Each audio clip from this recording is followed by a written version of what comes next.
সাকিবিয়ান তো অনেক সারা দেশে না, একটু তো প্রভাব ফেলবেই। সাকিব বাংলাদেশের সেরা প্লেয়ার তো নো ডাউট, বিশ্বের 1 নম্বর সেরা প্লেয়ার। সুতরাং সাকিব না থাকার তো অবশ্যই আমাদের সবার জন্যই একটা সাকিব সারা জীবন ক্রিকেট খেলবে, এটাও সত্যি কথা। But as long as Shakib is playing the game and বাংলাদেশের ক্রিকেট খেলতে পারছে না, এটা একটা ব্যর্থতাই আমাদের জন্য, আমি মনে করি সত্যি কথা বলতে।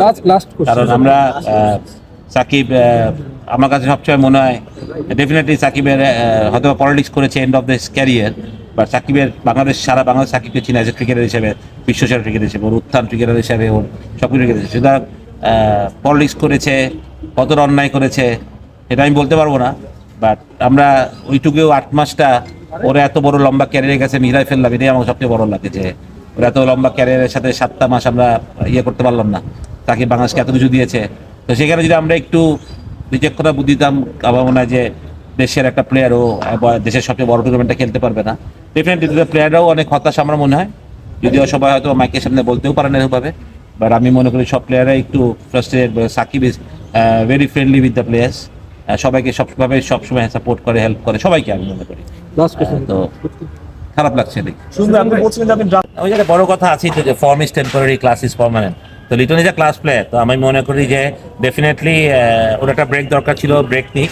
আমি মনে করি যে ডেফিনেটলি ওর মধ্যে সেই অ্যাবিলিটি আছে, তো ঘুরে দাঁড়ানোর সেই রকম প্লেয়ার যে একাই ম্যাচ জিতাতে পারে।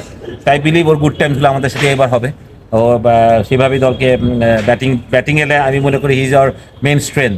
তো লিটন যদি ঠিক মতো দাঁড়িয়ে যেতে পারে, আমাদের মানে ব্যাটিংয়ে যারা ইউথরা আছে, বেশ কিছু পাওয়ারফুল হিটার আছে আমাদের উপরে, তামিম সোহান আছে, বা মাঝখানেও আমাদের ফরেন প্লেয়ার যারা আসবে তারাও ভেরি গুড প্লেয়ার্স।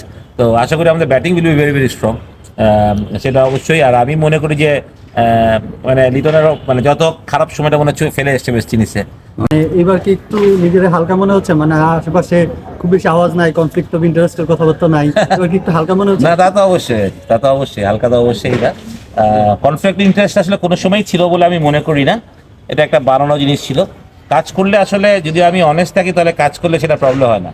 কারণ বোর্ডে আমাকে এক সময় হয়তো বা ক্রিকেট অপারেশনের চেয়ারম্যানের অফার করা হয়েছিল, আমি ওটা নিইনি, যেহেতু ওটা কনফিডেন্স ডাইরেক্ট ছিল, বিকজ আমি প্রিমিয়ার লিগ আর বিপিএল কাজ করি।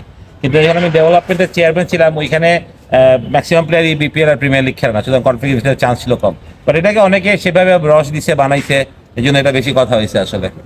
সুজন ভাই, যেহেতু দলের সঙ্গে শাকিব খান আছেন, তো আপনি তো হেড কোচ, নিশ্চয়ই শাকিব খানের সঙ্গে আপনার কোনো কথা হয়েছে, এবং শাকিব খানের আসলে এবারে বিপিএলটা নিয়ে দলের কাছে মানে প্রত্যাশা আছে, উনি কি চ্যাম্পিয়ন হতে চান না, কি বলেছে আর কি আপনাদেরকে? ভেরি আনফর্চুনেটলি এখন আমার সাথে তোমার দেখা হয়নি, ডেফিনেটলি হয়তো হবে, 2-1 দিনের মধ্যে হয়তো হবে।